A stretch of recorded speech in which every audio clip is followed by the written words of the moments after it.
Gosip Nisa Sabian hamil besar anak Ayus menguak. Keluarga ex mertua Riri jawab isu pernikahan.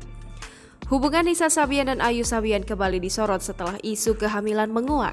Ayus Sabian diketahui sudah resmi bercerai dengan Riri Fairuz, istri pertamanya. Kini Ayus Sabian disebut telah menikah siri dengan Nisa Sabian, wanita diduga jadi orang ketiga di rumah tangganya. Gosip ini menguak setelah beredar video penampilan Nisa Sabian yang terlihat lebih gemuk dan perut buncit. Hal inilah yang memicu dugaan jika Nisa Sabian telah hamil yang lantang disuarakan warganet. Apalagi gosip ini dibuat makin memanas setelah Mbah Mijan ikut memberikan komentar. Sampai berita ini diturunkan belum ada jawaban dari vokalis Sabian tersebut. Sementara itu, keluarga Ayus Sabian, ex mertua Riri Fairuz memberikan komentar terkait kabar pernikahan dengan Nisa Sabian. Fadila Nova, adik dari Ayus Sabian, hanya memberikan statement untuk mempersilahkan awak media bertanya langsung dengan pihak Nisa Sabian. Sebelumnya diketahui Riri merelakan dicerai Ayus, di mana Ayus mengaku selingkuh dengan Nisa Sabian.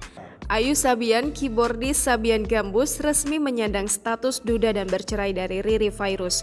Pernikahan Ayus Sabian dan Riri diputus cerai Hakim Pengadilan Agama Jakarta Utara pada Rabu 24 Maret 2021. Namun dalam sidang cerai itu Ayus tidak hadir.